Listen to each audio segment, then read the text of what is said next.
Americans versus the Europeans once again. On Yemen this So, time. Your answer was Good. yes. Yes. But look at this. It's Yemen. Okay, so we're loading the map up. It's Yemen. First time that we're streaming it. Tell me a little bit about Yemen. Man, Yemen is inspired by that urban close quarter combat battle. You're going to see some real fast-paced close quarter combat action, and that B flag is just a brutal position. Guys are going to have to really keep guys out of that zone. Yeah, and as we see right off the bat here, it looks like the whole North American side decided to take that flag together. And usually sometimes you'll see that teams go ahead and push up towards that B flag, but they all jumped on it to get it quickly. And now you see them making moves. We're on board with Toby. And Toby gets taken out right there. We'll swap over, and we're now on board with Twiz, who's flanking around here. Twiz with the MSMC, and he's got the laser sight attachment. Tell me a little bit about that. That laser sight is how you can get that increased hipfire accuracy on for these players. Got it, yep. So that is Twiz picking up the kill right there. And he's going to go and hang tight as the North Americans are controlling 2 flags now. They have taken B, and Merc is on a tear right now. He just called in, it looked like a hellstorm, and it picked up a double, and now he has the SMR. So that is actually a semi-automatic rifle, right? Right, he's got this thing customized up in all sorts of ways, so he's using that select fire switch to change up whether he's bursting or auto. Got it. So looks like he's doing some work with it right now. As a Ruby jumps around the corner, he gets taken out there, and now it looks like Merc's going to be calling in a care package. We'll stay on board with him and see what lands. 26-13 now as the North Americans are up, and it looks like that care package is coming down, and Merc turns right there and takes out Gunshi. This gave Gunshi a little bit of the business, and that care package just came through. So let's see here what Merc is up to. It looked like it was a UAV. Yeah, that's a UAV. You see those UAV assist points coming up. We were just talking about that earlier. Every time you're using a support-driven streak, and someone gets a kill with that UAV up, you're earning some points for that. That's that UAV assist message. Right, so all of those points from that UAV are going to contribute to his score streak. Tell me a little bit about what we're seeing down here with the score streak meter. Yeah, you can see that score streak meter in the bottom right-hand corner of your screen right next to those 3 icons. That'll fill as the guys get score. It hits the top, they're going to earn that next reward. Right, so as we see, Big Timer is just getting started on his score streak here, and it looks like he took some shots right there, and the North Americans are doing some great controlling of that B flag at the moment. Map control is so important in Domination, and you have the North Americans doing a great job of just locking it down. 3 minutes and 35 seconds left to go, and 3 minutes and 30 seconds left to go as Big Timer takes that hip fire with the laser sight attachment. That definitely helped him right there. Absolutely, man. You're going to see a lot of really good play from the hip and ADS with this particular attachment. So tell me a little bit about what we're seeing round base here now. 3 minutes left to go here. You see at the top of the screen, it says round 1 of 2. It's the score panel is telling us this is the first round. What's going on there? Right, so this is something we actually learned directly from the esports community. In a public game of Domination, you usually only play 1 round. You rack up to about 200 score and the game's over. But when we watch the guys play competitively, we realize that they like to play it round based. That makes sure that everybody has to spawn on each side of the map. Right, so and that's important because it makes the game a little bit more fair in Domination. You get to play from both spawns, and you're able to have an equal opportunity on both sides. It's a great thing. So we'll be playing 2 minutes and 30 seconds left here, and then the teams will switch spawn, and the score will remain, and we'll keep playing from that point on, right? Yeah, so it's still the guys with the highest score are going to win that game, but these scores will carry over to the next round. They'll start with the same exact scores that they end with. Yeah, that's awesome. So great thing there for everyone who loves to play Domination. And now it looks like the North Americans are turning the heat up completely with the 3 cap. A player is on the B flag. As we take a look here, we see that Minnie and Shane were on the C flag, and it looks like they did manage to cap that C flag, and we're on board with Big Timer still. So why don't we hop on board with the Europeans, take a look. Well, actually, look at this. Twiz and Ray from the North American side, Ray of Optic Gaming and Twiz are on massive kill streaks right now, David. We'll swap on board with Ray. And what's Ray got here?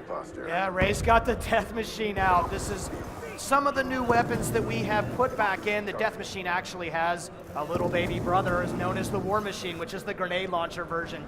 So it was really fun for us to put these clearly superior firepower weapons into the score streak system itself. Awesome. So he's got a care package as well. Looks like he's just doing some work with that that death machine, and you see him die and pull it back out again. So he's able to keep that death machine, whereas I think in the past, if you died with the death machine, you lose it, right? That's right. So in Black Ops 2 multiplayer, you can hold on to that death machine sort of through multiple lives and through some extra ammo there. Yeah, and that's awesome. So Ray still has that thing, and he's got about 30 rounds left. So there it goes. It expires. And look at that play that just happened right there. Ruby ran right into a shock charge that came from the North American side. Tell me a little bit about that shock charge.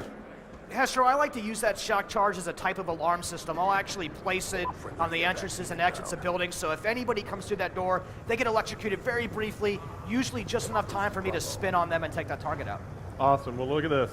135 to 50. And you have about 30 seconds left to go.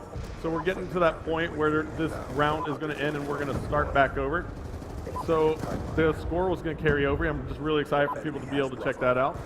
And we'll take one more look here at the picture-in-picture. You see some players hopping on the flag, trying to play the objective near the end of the game. We'll take a look at the scoreboard as well. You see that Ray of Optic is on a tear. Huge, huge, huge game for him. 28-6 with 10 defense and 4 captures. And then you see Karma backing him up at 23-9. The North Americans are going massive at the moment. So a huge, huge game for the North Americans against the Europeans. All right, this next round's going to start immediately, guys. We're going to go right over into the next round of this game. Right after this round-ending kill cam, we'll spin over. The guys will flip the spawns, as we say. Yep. And then we'll start right again. All right, so here you go. We're switching sides. A little bit of halftime, good breather. All right. And then right back into it. Now look, Hester, right at the top of the screen, you can see A, B, and C. That's because they're neutral. And as soon as someone jumps on the flag, it flips over to the team that has that particular flag. And that's so great. So right now we see that the B flag is getting taken. Why don't we swap back over and see who is near that flag? And it looks like it's a battle for control of that B flag right now. And it is just chaos here on the map, looking great. Players are making moves. You just saw 2 players get taken out in the street right there, headed towards that B flag. So this is just basically a feel it out type of moment here, isn't it? I'm really excited by the way these players will actually position and set up. They will not be in a hurry to grab the B flag until they feel like they can really lock it down. Look at Big Timer moving up beyond the flag radius so he can try to lock that position in really well. Yeah, and now we see that Karma is actually pushing up on that right flank, but he does get taken out right there. And now you see some players hovering over that B flag. Let's hop on board with Merc. There he is, taking the B flag with some help of his teammates. And there you have it. The North Americans do control the B flag now. So they have C and B in that 2 flag setup that's always so crucial. And tell me a little bit more about Yemen here as we're watching it. You see a lot of tight corridors here, and tell me a little bit about the design of this map. Yeah, so we worked on this map really early on, and we wanted to make sure that we definitely brought that classic urban street fight that players love, make sure it was still available in Call of Duty Black Ops 2 as well. And this is why you see this such fast-paced action here. Look at the kill feed just spinning the entire time. Absolutely, and that's something players love in Call of Duty is just non-stop engagement, and that's what you get here on Yemen.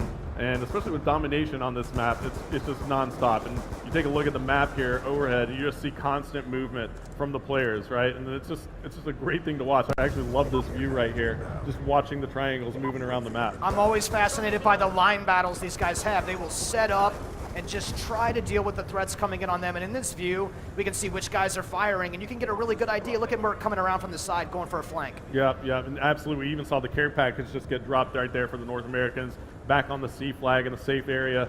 So I mean, it's just a beautiful thing. We can actually take a look here. We see that Shane is on the A flag now. Big Timer is on the B flag. He just ran through it. They still have control. And Ray now runs by the A flag. It looked like Ray was actually pushing for that capture. So the North Americans are now pushing this flag pretty hardcore and aggressively. And then the Europeans do manage to thwart that off. We'll jump on board with the Europeans. Why don't we hop on board with one of the ladies here? Jump on board with Kitty Cat, and we'll take a look at what she's using. She's got the MP7, and it looks like that class is pretty solid. Tell me a little bit about the suppressor attachment she has here too. That kind of comes back as an attachment. What exactly does that do for you here? Yeah, of course. We would bring back fan favorite attachments like the suppressor. This will keep you from appearing on the mini-map, of course. And this is really good for guys who are trying to stay low off that radar, of course. Yep. So as we see here, we actually see the perks now coming up. It looks like we got that off the spawn. Why don't we take a look at some of the perks here that players are using? And there you go. Looks like Kitty Cat is using Hardline Scavenger and Dead Silence. And why don't we swap around? Let's see if we can find some of those multi-combo, perk additions. There you go. Yeah. So here you have it. Tell me a little bit about this, David. Yeah, so Karma's definitely running perk 2 greed, so he can have both extreme conditioning and dexterity.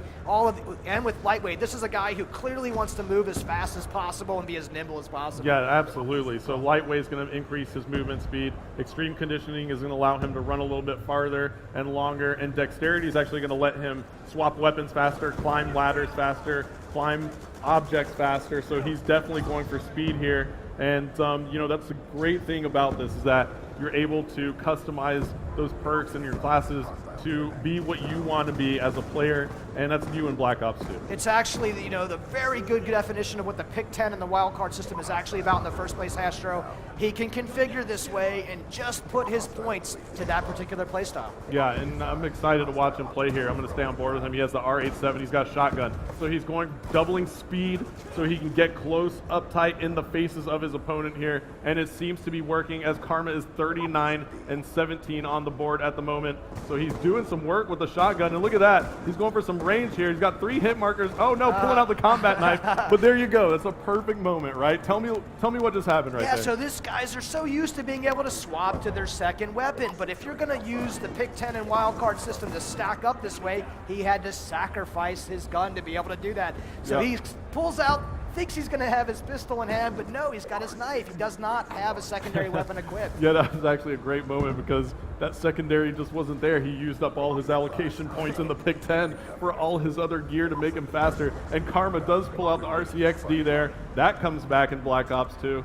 Tell me a little bit about that. There's a little RCXD running around the map still. Yeah, that's one of these things that we just felt like had to come back into the game, upgraded that model and its animation and sounds for 2025. It's just something that feels totally appropriate for this kind of game. Yeah, and you can see the score streaks that Karma has over here. He's got an RCXD. It looks like he has a UAV, counter UAV as well. So he's definitely, it's a great class. It looks like he's making that rushing class, so that makes sense. Why don't we scroll through here a little bit more? And here we go. We have another one here. This is Big Timer, who's rocking Ghost, Hardwired, Extreme Conditioning, and Dexterity. So why am I not surprised that these pro players like to be on the move and moving fast and using their pick 10 this way? Absolutely. It's just, they're going to use it. 8 seconds left to go. The North Americans have clearly been in the lead here, 273 to 133 now, and the North Americans are going to take it in this domination. And they're pumped.